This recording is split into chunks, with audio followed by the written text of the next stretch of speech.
In this video, we will study absolute dependent motion, topic 12.9, theory.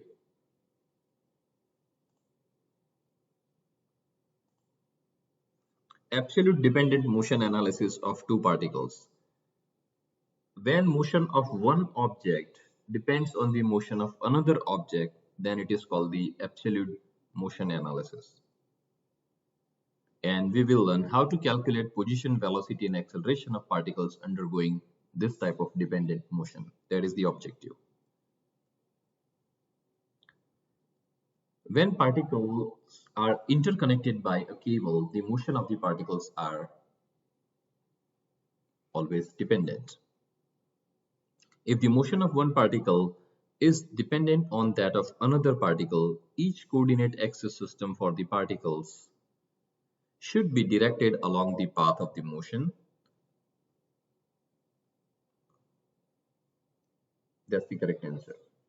So let's look at this application example where the motion of this mining car depends on the motion of the motor or the motion of the cable. So this type of, and they are connected by means of cable. So this type of motion is called absolute dependent motion. The cable and the pulley system shown can be used to modify the speed of the mine car A relative to the speed of the motor M.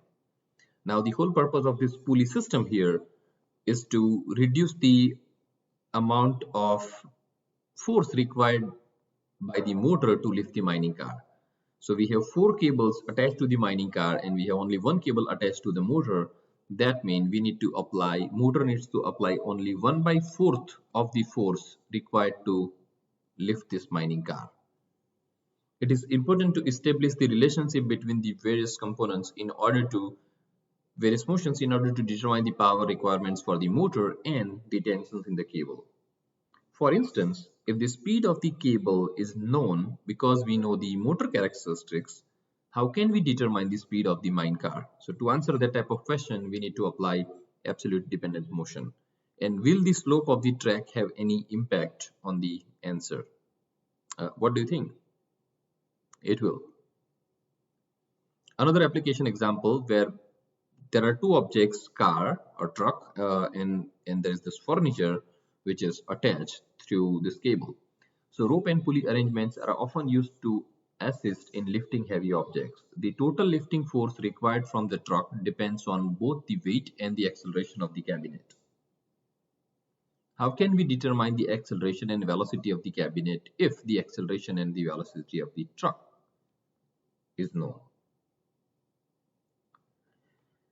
So in many kinematic problems, motion of one object depends on the motion of another object, and that's called the dependent motion. For example, here two blocks A and B are connected by this cable, and the cable is inextensible. That is our assumption, that the cable is inextensible cord. That means the length of the cord does not change with time. It's not an elastic cord, in other words. So what we need to do that is we need a datum which is our fixed point on the pulley, and relative to the datum we define the position of block 1 using variable called SA. Same thing with another datum, like with the same datum we define the positive direction for B going down as SB. And using coordinates SA, SB, and this arc length CD, we can write the equation for the total length of the cord. So total length of the cord is always fixed, and it can be written as SA. So this portion, CD, LCD, which is this arc length, plus SB, which is this part. It's a simple math. So addition of these three gives us the total length of the cord. However, the cord is inextensible. That means the length of the cord does not change.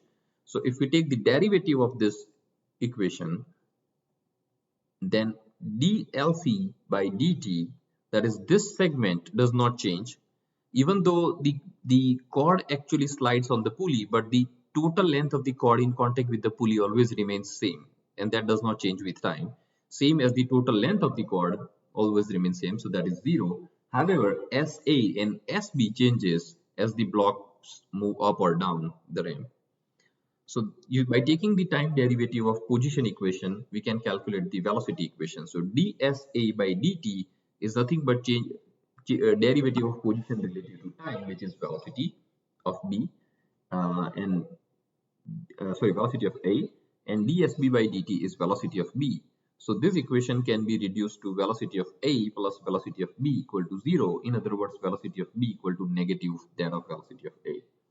And the negative sign indicates that A moves down the incline, B moves up the incline, and that we can see from the graphics.